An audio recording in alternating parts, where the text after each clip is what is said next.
a number of different recordings, and you will have to answer questions on what you hear. There will be time for you to read the instructions and questions, and you will have a chance to check your work. All the recordings will be played once only. The test is in 4 parts. At the end of the test, you will be given 10 minutes to transfer your answers to an answer sheet. Now turn to Part 1. Part 1. In a moment, you will hear a conversation between the receptionist of an academic institute and a student who wants to join a course with the institute. Before you listen, look at questions 1 to 5.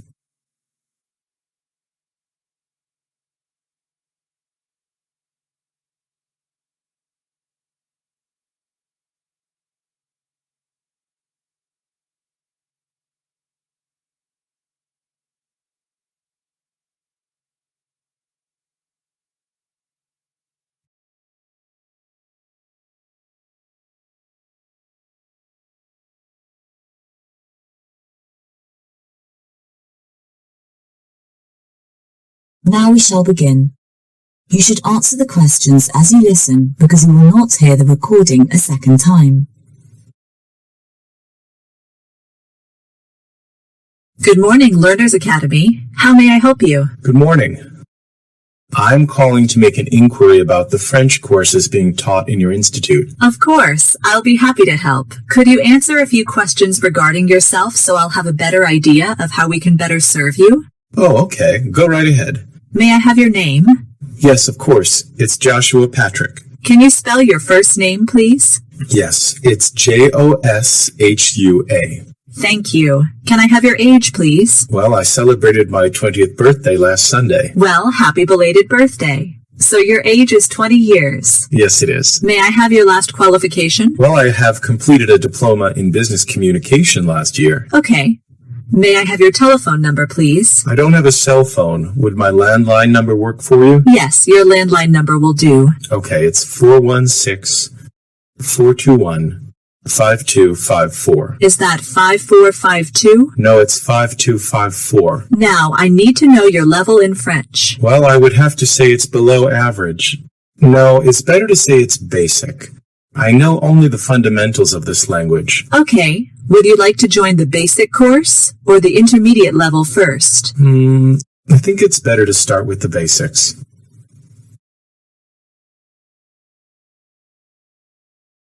Before you hear the rest of the conversation, you have some time to look at questions 6 to 10.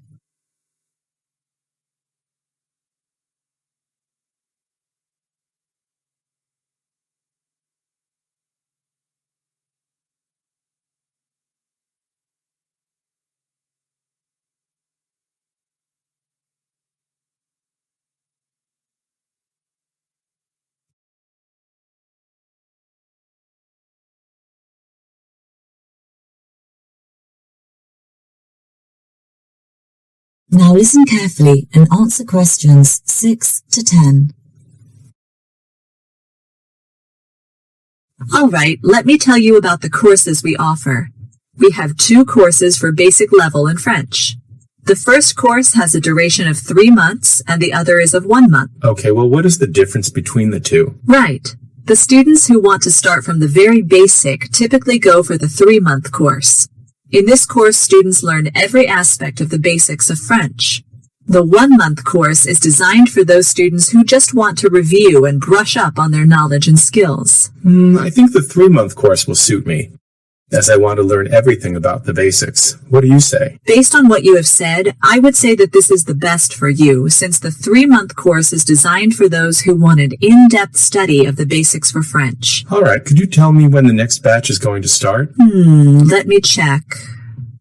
Just a moment. Yes, the next batch is going to start after a week. Well, today is 22nd of October. That would mean the next batch will start on 29th of October. Yes, you are right. That batch starts on the 29th of October, and you can start classes at that time. That does sound good. It means I don't have to wait.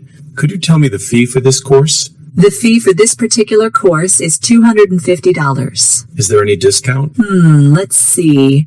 Right. If you pay the fee by tomorrow, there will be a discount of 5%. You mean to say If I register on 23rd of October, then I will have to pay $237.50? Yes, you are absolutely right. Your course fee will be $237.50. All right, I will register by tomorrow. Great. Do you have our address? Yes, I do have, and I will visit tomorrow at 10 a.m.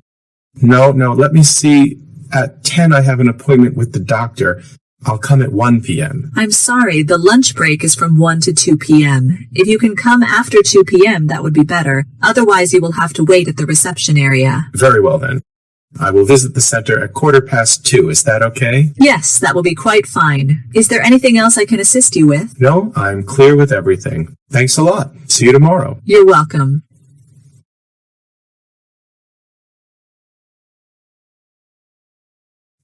That is the end of part 1. You now have half a minute to check your answers.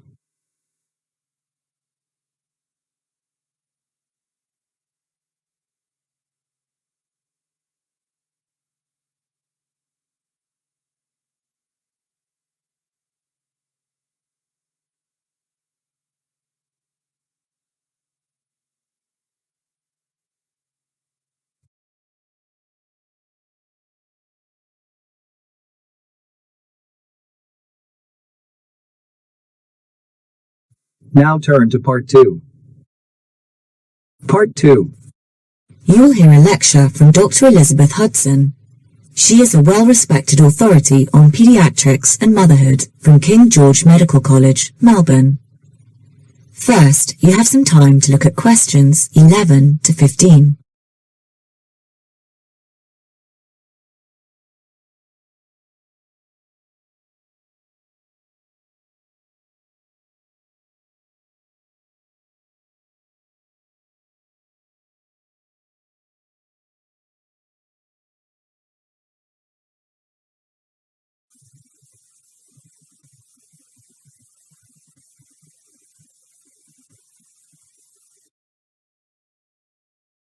Now listen to the first part of the talk and answer questions 11 to 15. I'd like to thank Dr. Elizabeth Hudson. As you know, she's the foremost expert on pediatrics and motherhood. She's kindly graced us with her presence to give guidance to first-time mothers. Let's give a very warm welcome to Dr. Elizabeth Hudson. Thank you, Mr. Walsh, for your kind introduction. And thank you everyone for allowing me to be here this evening. The word mum has a lot of meaning and means different things to each of us. The notion of motherhood or becoming a mother is different for each woman, but it is a profound and important factor to consider. If you are a mother for the first time or considering being a mother, you can expect to encounter many changes in your life. Being a mother can be and is very tough and different from what you've already experienced.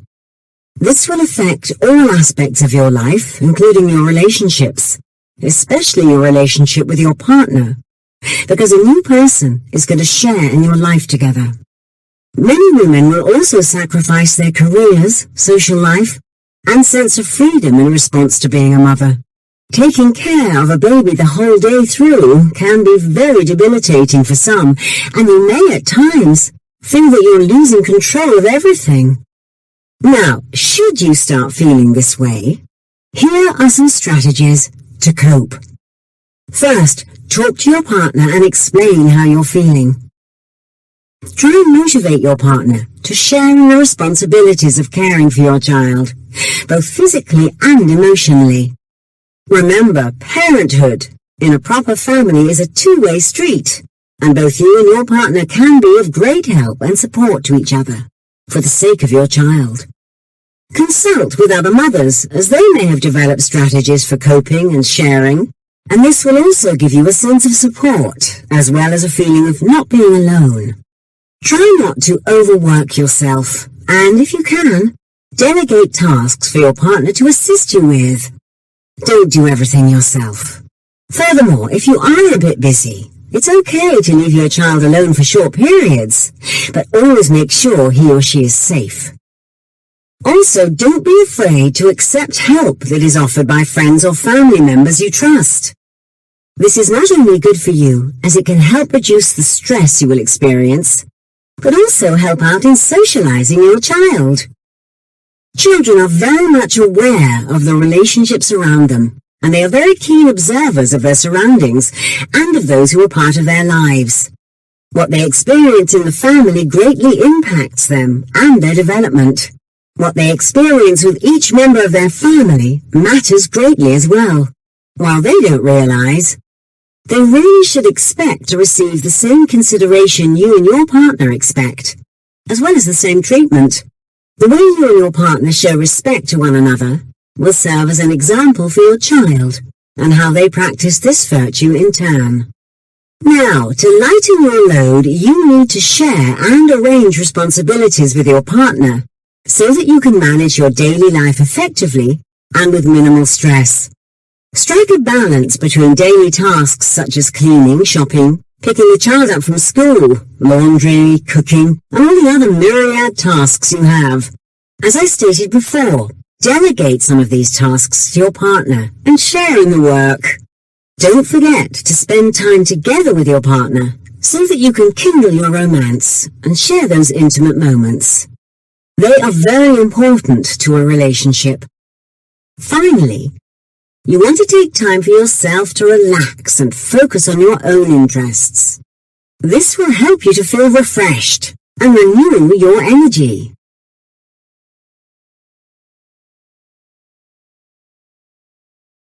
Before you hear the rest of the talk, you have some time to look at questions 16 to 20.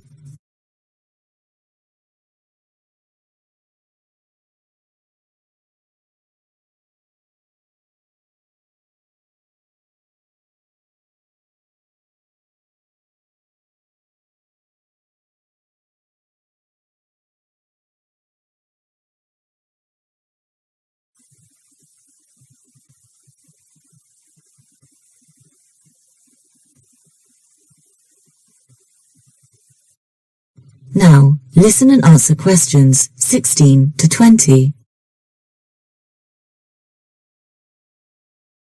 Currently, there are a lot of single parents in our society, and they have special needs.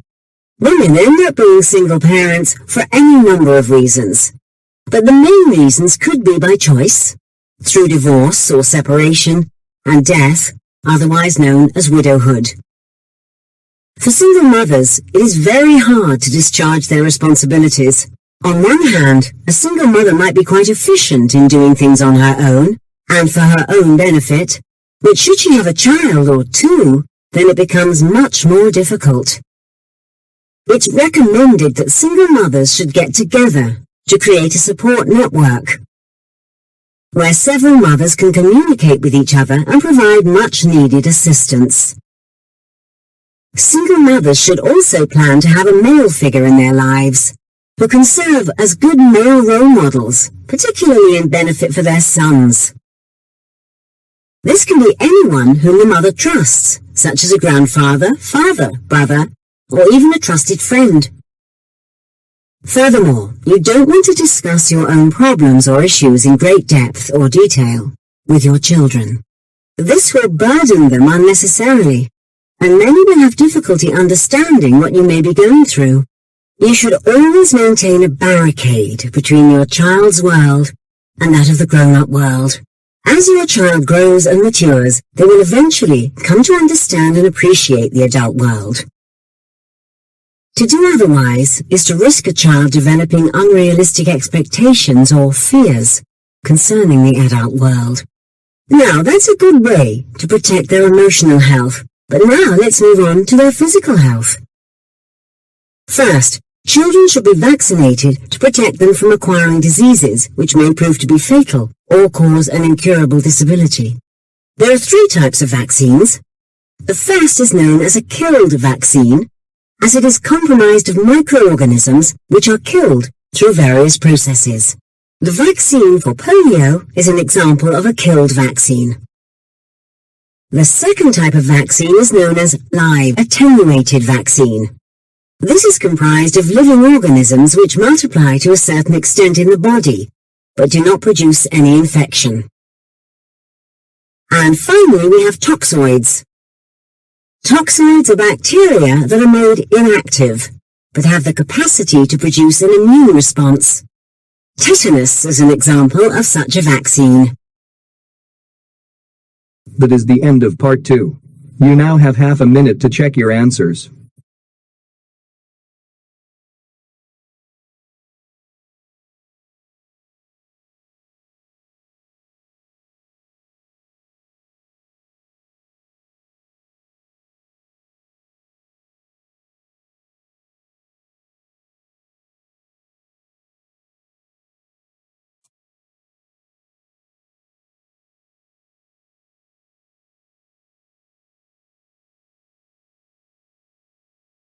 Now turn to part 3.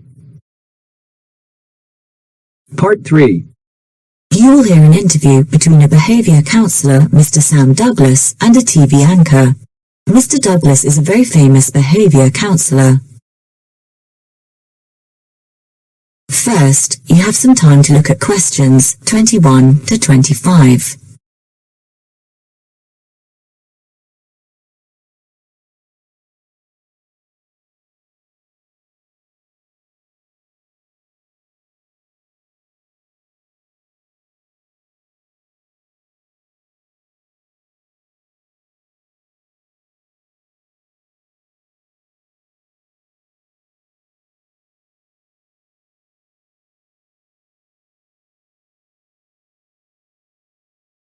Now listen to the first part of the conversation and answer questions 21 to 25. Good morning, sir, and welcome to our show. Good morning, and thank you for having me. Okay, will you please describe the signs and symptoms of depression? Very well.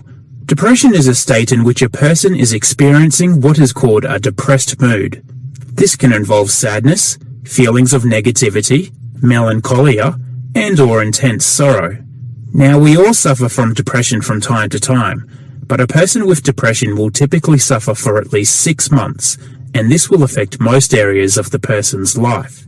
The person will often feel a lack of energy, irritability, profound sadness, difficulty with concentration, increased or decreased appetite, altered sleep patterns, apathy, and a lack of interest in the things which a person would normally find interesting. So what are general symptoms of youth depression? Well, there are no typical symptoms of what can be classified as youth depression. Depression can affect anyone at any age. The symptoms are relatively the same for all age groups, but for youth, particularly those in their teens and adolescence, certain symptoms are more pronounced than in other populations. Sir, could you please tell us in detail? Sure. For youth, typical symptoms involve a profound feeling of sadness and hopelessness. There's also moodiness, which is typically a feeling of being irritable. You will also see sleep disturbances, and in this case, a youth is typically prone to oversleeping. Another involves issues regarding food and eating. You will see a young person either overeating or not eating enough. There is also a general loss of interest in social activities, as well as in other activities which a young person may enjoy.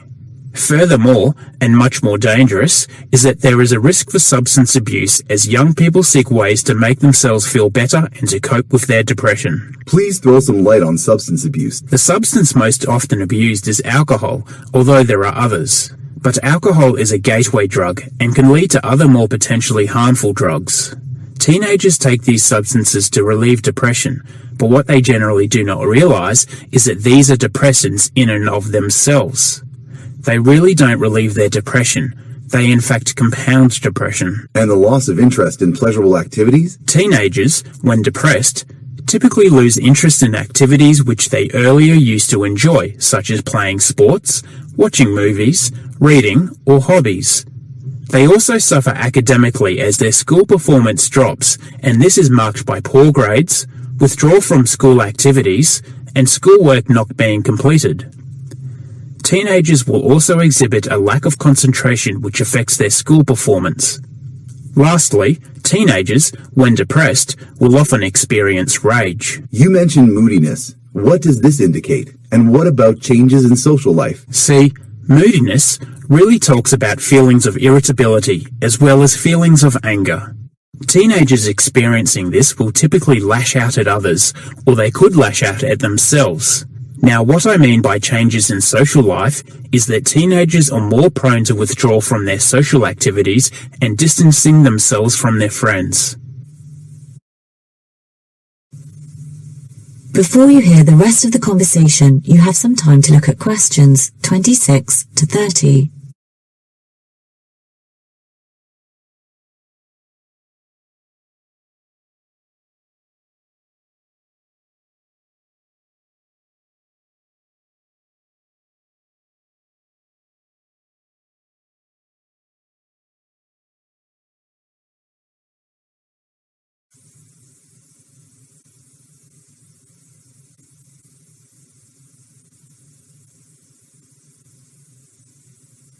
Now, listen to the second part of the discussion and answer questions 26 to 30.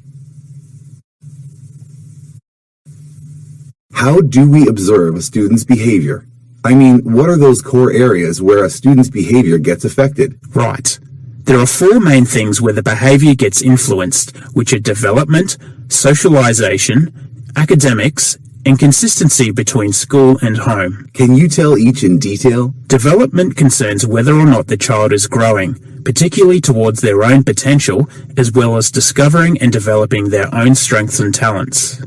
Socialization takes into consideration how the teenager responds to and participates with family, friends, siblings, and peers. With academics, the consideration is with work habits, performance, and the teenager's general attitude towards school and their own education.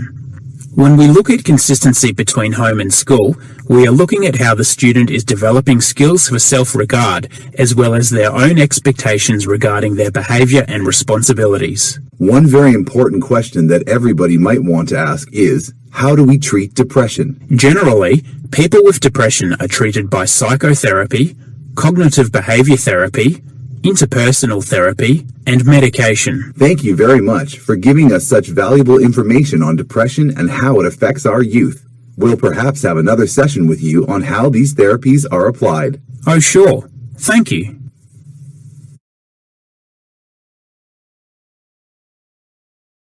That is the end of part 3. You now have half a minute to check your answers.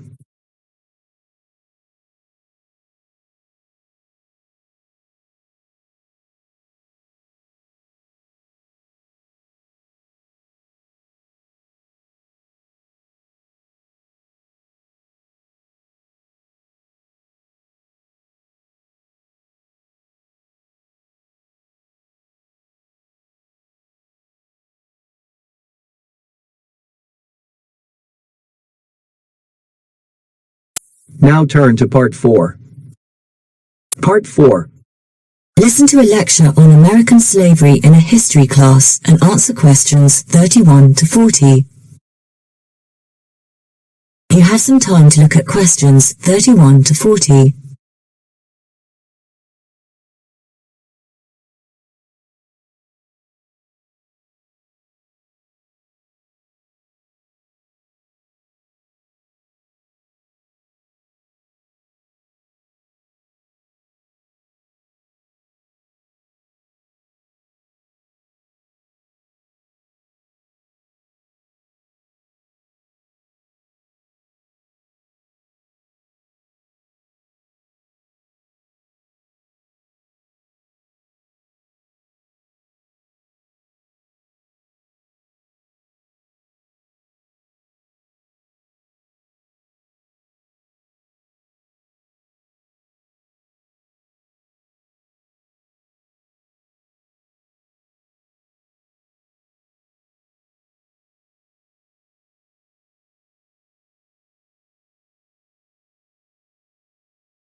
Now, listen to the lecture and answer questions 31 to 40.